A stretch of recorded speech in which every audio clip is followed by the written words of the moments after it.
The performing arts, the entertainment industry, show business. Whatever you choose to call it, to me, it seems like a rather strange way to spend a finite amount of time that we call life. I mean, think about it. All the stress and nerves and anxiety of trying to get that dream role or job. An artist will hear the word no so many more times than the word yes. Sometimes it really takes its toll on your emotional, mental, and physical health. But so many of us want to do this. Many of us already are, and I need to know why. Hi, I'm Amy Coots, and I'm an actor, hypnotherapist, and the founder of Acting with Courage Hypnotherapy. And in this series, I will be interviewing some fantastic actors, writers, directors, producers, anyone involved in the creative arts. And I will be asking them how and why they got into their respective careers and the advice that they offer to other creatives to look after their mental health and well-being.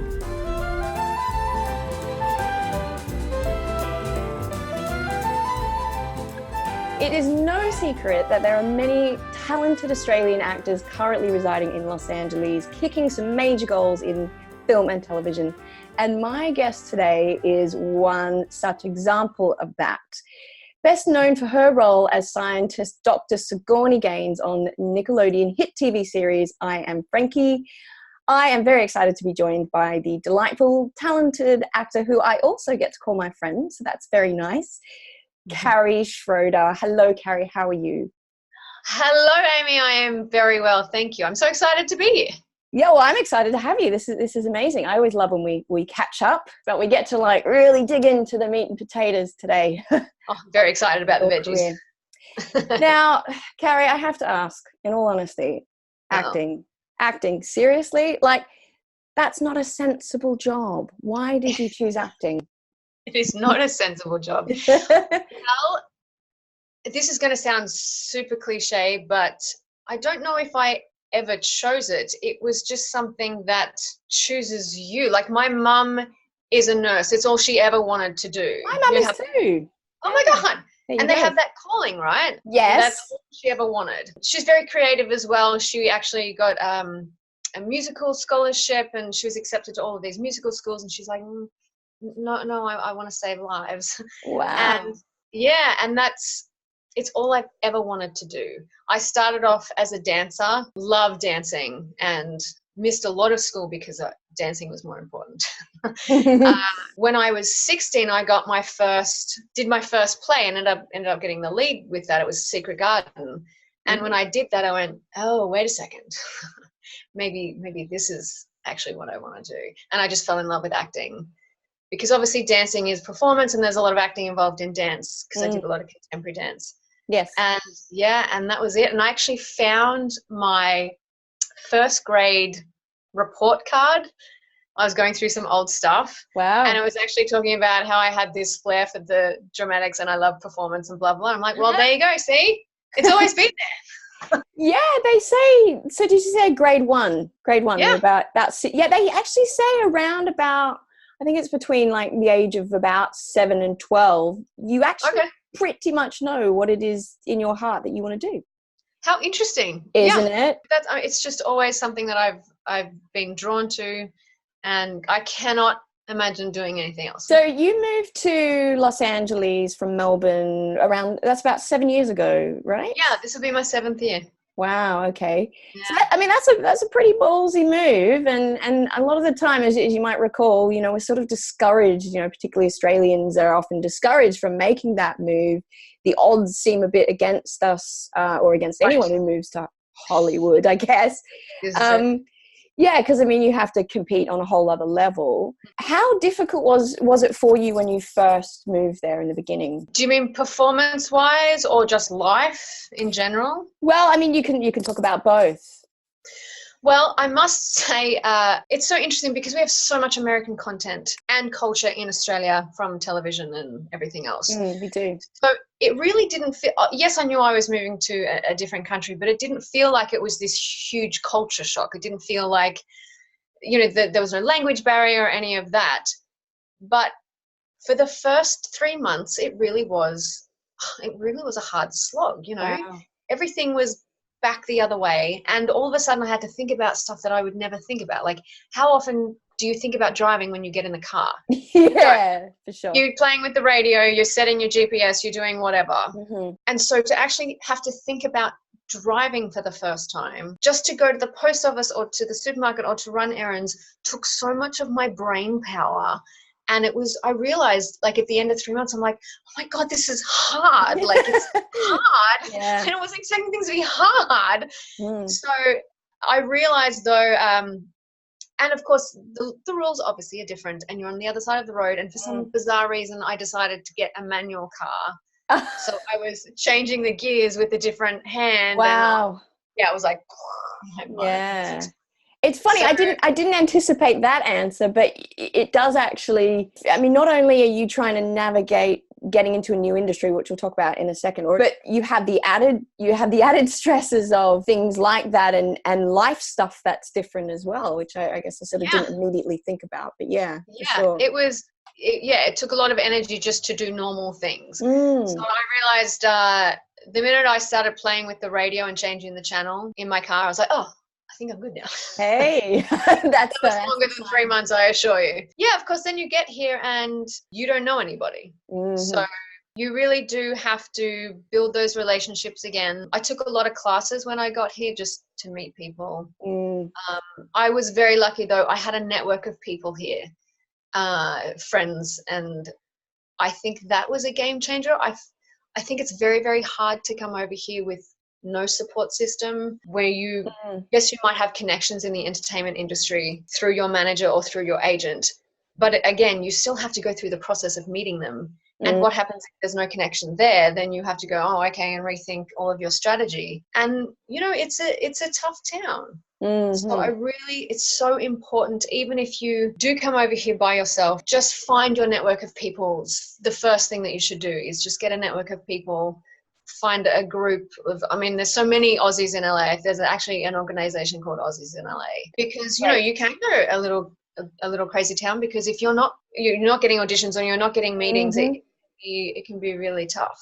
But I was very lucky. I had a network of wonderful people who were in the industry. They were actors as well. So I think that helped a great deal. And you know, thank God for social media now. We are so much more connected than we usually are. But that's how any town works. Reach out to people and go, hey, I'm coming to LA.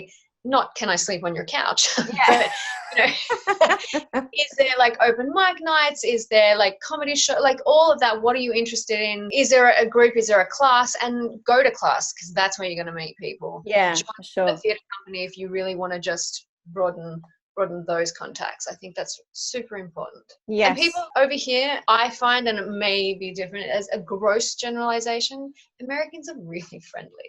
They're a very friendly group of people. Oh yeah, I mean, I had a small taste of that when I was visiting to do a bit of stuff at the Second City. Yeah, it was just so much fun, like jumping in there with people and doing scenes and stuff. And you know, and I've kept, you know, a couple of long-term friends out of that.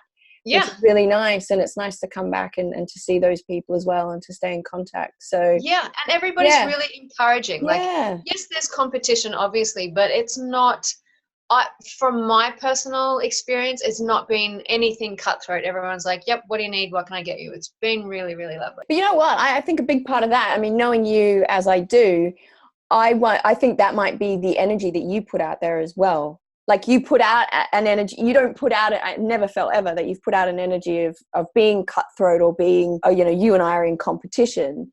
Right. So I think you tend to attract that as well. Would you agree that you tend to attract? That is very kind, and thinking about that, absolutely. Because that is how I am in life and in everything. It's like, sure. If I can help you, absolutely, not a problem. And that's a lovely, secure place to work from, I think. And if you are isolated and you're not, you know, things aren't going so well, those things can start to fester, and you sort of do look at people around you in a way that's possibly not as kind as you'd like to be. So it's nice that no matter where you're at, you sort of keep that persona, which is nice. Thank you. I appreciate that. No problem. So what was the first gig you got when you first moved to LA, and how long did it take you to get that gig? Oh, wow. My first gig I got, I believe, was a hair commercial. Oh. It didn't take me very long. I was very fortunate. Maybe a couple of months. Obviously, there were visa things to sort out. So once all of that was sorted, Yeah. I don't reckon it was very long. And then I started doing commercials, and Lovely. yeah, and then yeah, it wasn't very long, a couple of months, and then I got into theatre. So you've obviously made a significant breakthrough in your career by getting the role of Sigourney Gaines, as I said before, in I Am Frankie. But in times when there were gaps, it doesn't seem like you've had too many though. In times when there were gaps before that came along, what kind of kept you going? Yeah, well, of course, there is downtime and there's always downtime, and you're like, oh my God, I'm never going to get another gig. Yeah. And that is always creeping in there. Yeah.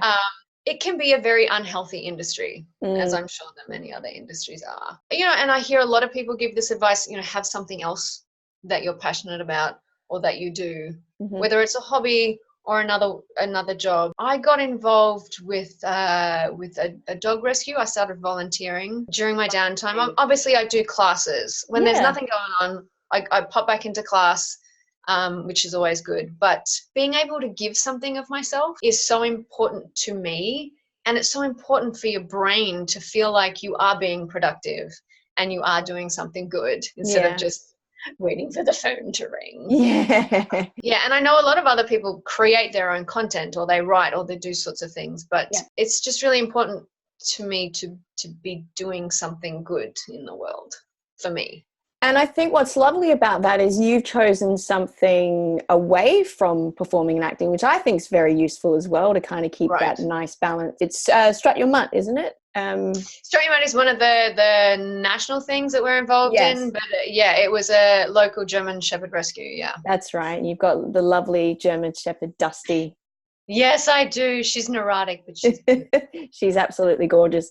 Yeah, I agree with you. I think it's nice to kind of have that other focus and giving back and knowing you're doing something lovely for those German Shepherds and on a different level, on a personal level, to be making a difference for someone or something. Yeah, and you're a very talented singer as well, so that's kind of another aspect of your talent that you nurture every now and then. Do you want to talk a little more about that? Obviously, as I said, when I started, I was a dancer and thought about doing the whole stage thing, musical theatre, and I thought that's the route that I was going.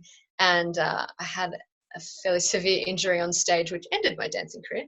So then that's why I turned more to screen. But I've always been a singer, and I love it. And I'm very fortunate enough to work with Jason Alexander in his symphony show. But, sorry, just to interrupt. For those, I'm sure anyone who's just heard the words Jason Alexander might be like, wait a minute, I've heard that name. Yes, he's a very talented singer and musician, but a lot of people would know him formally as George Costanza on Seinfeld. So, right.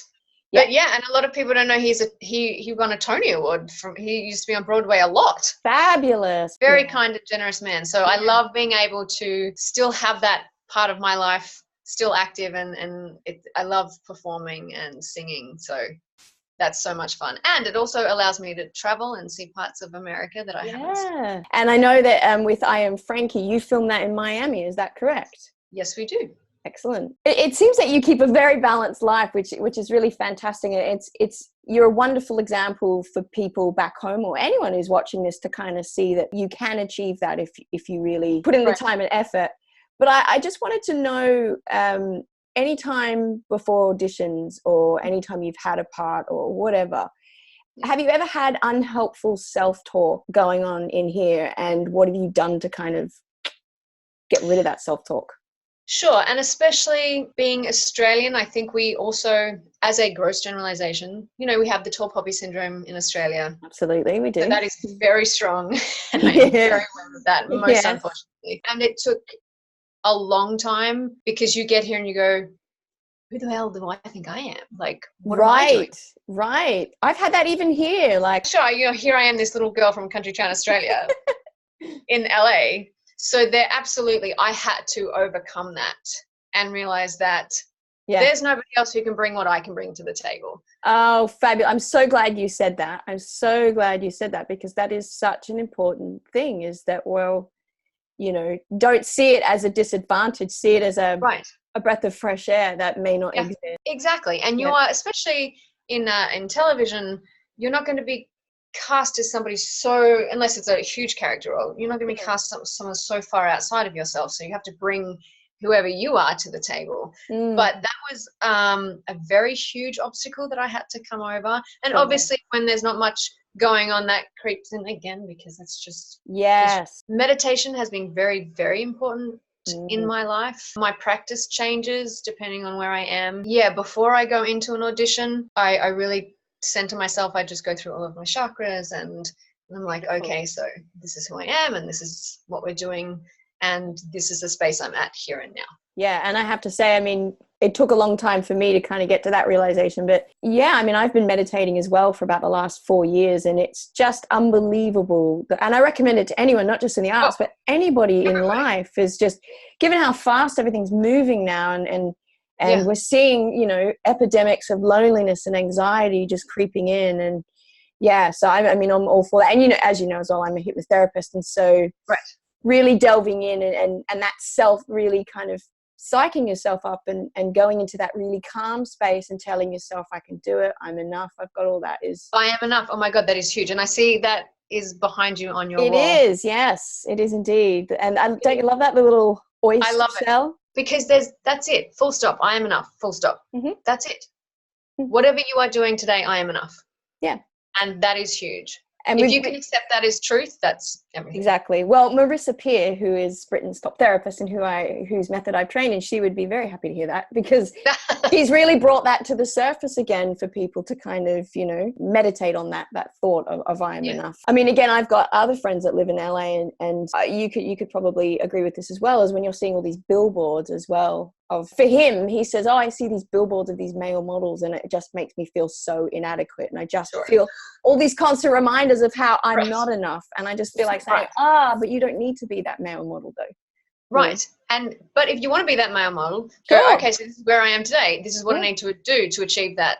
But today, this is where I am, this is what I come to the table with today, and that is enough. Yeah, and with the meditation, and you're saying everything is so busy and so loud, I heard, unfortunately, I don't know who it was, but I was listening to something, and they were saying meditation is so important because stillness and silence is so rare, especially with the world of social media, because you can always just be on your phone.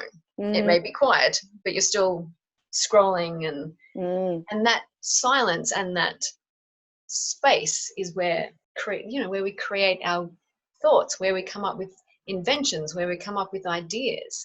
Yeah, absolutely. And and on that point as well, is like problem solving, and this amount of space it gives to your day. Like I'd find that the way I would carry through my day, nothing had changed in my routine except for that, but I'd come home and go, wow, I have all this extra time because I was so much more productive.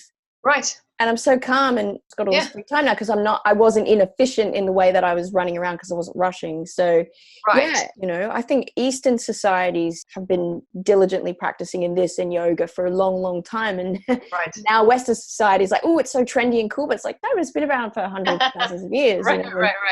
And we should definitely jump on that wagon for sure. Have there been any, I mean, it doesn't sound like it because you're just so passionate about performing arts. Have you ever had a brief moment, where you've thought, I'm done with this, I'm gonna throw in the towel or give up? I've never had a feeling of giving up. Also, it might also have something to do with that. But what happens if I miss out on something? Nice one. What a great attitude. I love that you think it's a great attitude. It could also be taken in another way. I don't know. But I've never... What, FOMO, you mean? Yeah, exactly. I got FOMO. I can't possibly miss out on anything. Honestly, I've never been, what the hell am I doing? This is ridiculous. No, I've never... Yeah. I mean, definitely had struggle times going, whew, this is rough. Sure. But never, I'm going to throw in the towel. Like, okay, had my run, put in my time, not working, so...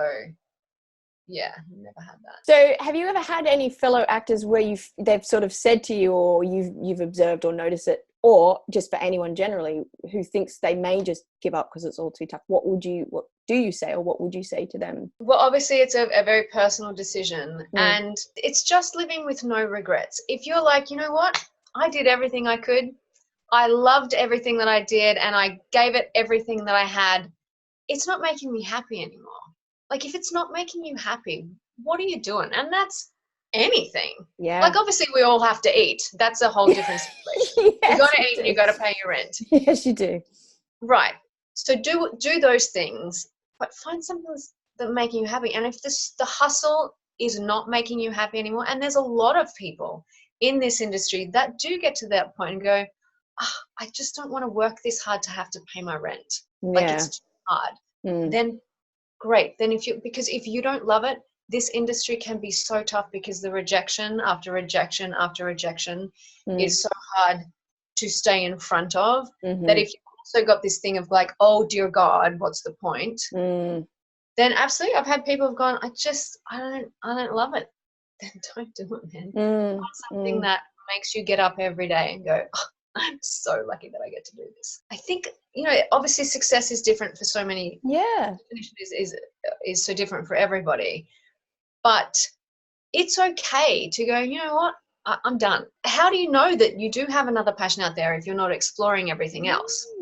Yeah. So I think it's so important to allow people to go, it's okay, like, if I'm not the CEO of everything. Yeah.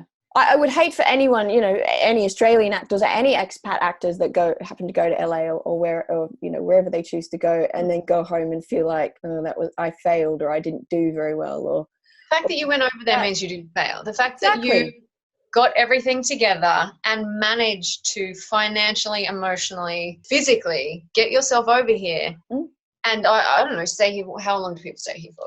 3 months, 6 months, whatever they do for that, if it's just a short amount of time. Yeah, whatever visa they might have or whatever. Right. Yeah. It's huge. Yeah. Not everybody does that. Yeah, I had a friend who was relocating to Vancouver a year or two ago, and he was a bit iffy about whether to go. And I said, look, if you don't go, you'll never know. You'll never find out. You'll never satisfy your curiosity. Just you going there and giving it a shot, you've already won. And the thing is that a lot of people will never do that, and no one can take that away from you, from giving it a shot. But also, you might get to wherever you're going, Vancouver, Toronto, LA, and go, oh no, I hate this. This is not who I am. Like, there's nothing wrong with that either. You go, got there and realize that this is not for me. Yeah, okay. Exactly. And I mean, there's a little bit of that over here, and casting directors often tell actors, like, you might be doing a regional show that you're in and it's paying you for a month, even though it's not the West End. The West End doesn't mean it's, you've reached the pinnacle. Right. There's areas here too, like, in Manchester, and then, here in Brighton, people are trying to do a lot more things down here as well. Oh, great. And yeah, it kind of has those spaces where you could have a career and make a livelihood as a working actor. Well, again, you're an example of that, because, you shot all of I Am Frankie down in Miami, but you're LA based, so. Exactly. I mean, that wasn't a hardship. It was by the beach. I paddled water 5 days off. That was not a hard life. All this sunshine in Miami. They're like, you have to move to Miami. I'm like, oh, bummer. Yeah, I mean, I'd really like to see that back home happening a lot more. As well.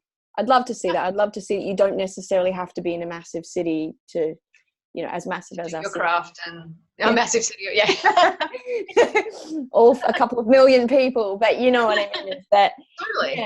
Yeah, where you can possibly just be in other regional areas, and people start wanting and to. I think with self-taping, obviously, I think that is more of a viable thing now as well. What are your thoughts? I'm interested to know. I wasn't going to ask you this, but since you've mentioned it, in the room versus self-tape, do you have a preference, and why? Oh my God, always in the room, always. Really? That's interesting. Absolutely. Do you know why though? Because if I'm in self-tape mode, well, that could take an hour, because I'd be like, oh, I should have done this, or I could have done that, and I can know I can do that. So if I get in there, it is what it is, man. Well, I have, when I started self-taping, that's what I would do. I'd be like, oh dear God, this is going to take me all day. So I've come to it more like, if I'm in the room, this is what happens. Right. So she's a lady that lives on the edge. She loves the thrill of the live environment. Well, don't get me wrong, like the nerves, blah, blah, blah. But I just, for my mental health, I think it's much better for me to go in there and go, this is what I got.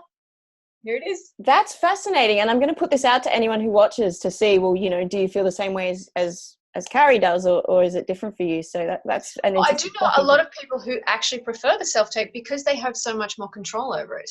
Because they can because you can do as many takes as you want. Yeah. I have to say, for me, it was a bit more like because I mean, Back in Melbourne, I mean, I think I sabotaged quite a few decent auditions because I just got so, I mean, one audition I remember, I just worked myself into a migraine, and it was, oh my God, it was horrible. It was awful. The anxiety and I left that room. I was disoriented. I had no idea where I was. I was in tears. Out of body experience. Yeah. Oh. It was horrendous. And I knew, I was like, but this, Amy, this is part of our job. You're going to have to get a hold of yourself and sort that out, because it just was ruining everything. Right. So self-taping kind of gave me a bit of like, breathing space. However, I will say to you that I take the point of view of like getting too pedantic about it. I mean, I think there's a danger in that. I think there needs to be a bit of a balance. Like, I mean, it's not easy just to grab someone and go, hey, look at this, what do you think? Right. But I think I'm the sort of person that I would need, like if I've got a mate around or whatever, oh, can you give these a look? Which one do you think is the best take?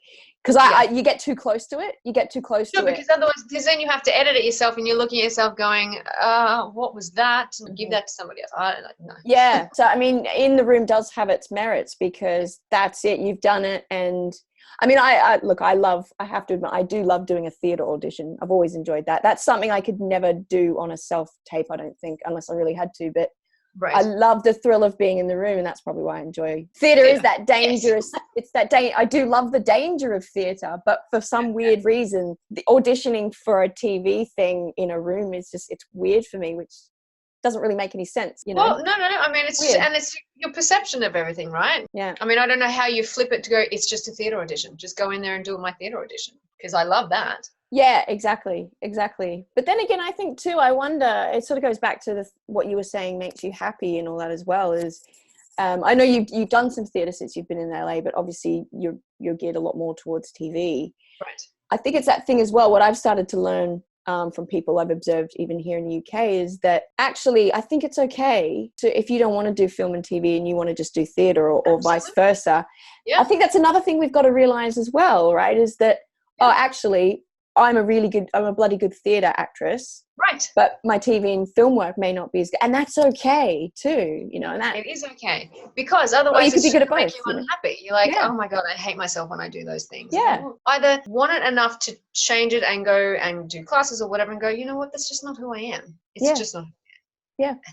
And like you said, and that's okay. Is there anything else, any other pieces of advice before we go that you could offer to people considering making the big leap to LA? Yes, make sure financially you are not going to get to 3 months and go, oh my God, how am I going to pay my rent? Whether that means that you save up before you get here, or you have another stream of income and start working different jobs when you get here as well. And what we said before, just know that you're not coming over here to be the next whoever, like the next Nicole Kidman or whatever. That's beautiful. Yes. You are going there to be you and bring whatever you have to offer. You are unique in that. Nobody can offer that. And if you are, and just be strong and like emotionally strong, because it can be a tough town. So can you just recap again what you do to build emotional strength? So you talked about meditation. Is there anything else that you highly recommend that helps? I highly recommend that you surround yourself with a good network of people who are going to, they don't have to be in the industry. Obviously that helps because they understand the bent on it. But sometimes you just want to go out for dinner or for coffee or something and not have to talk about work and not have to talk about the hustle, or if something is struggling, you go, I can't talk about that right now. But I want to talk about my auditions or the fact that I don't have any. I think it's really important to have a really strong social network, whoever that is, whatever social circle that is. I think that's really, really important. Sleep. Yeah. Oh my God. It's huge. And you know what? I got a dog. Rescue a dog. If there's somebody who needs you, it makes you, okay, I have to get out of bed today. I have to go outside today because I have to take the dog for a walk. And obviously if you are here temporarily, you can't get a dog. But you know, shelters need volunteers. So if that's also helpful, you know, that's another route you can go. Or you can volunteer at an aged home, go and read to people. Like there's so many ways for you to get out of your own space, volunteer at a soup kitchen, all of those sorts of things. There's so many other things that you can be doing to widen your network. That's beautiful. That's really, really lovely. All right, we'll leave it there. Thanks so much, everybody, for watching, and join us for the next episode. Thank you so much for watching this. And if you'd like to see more videos in this series, please remember to subscribe to Why This.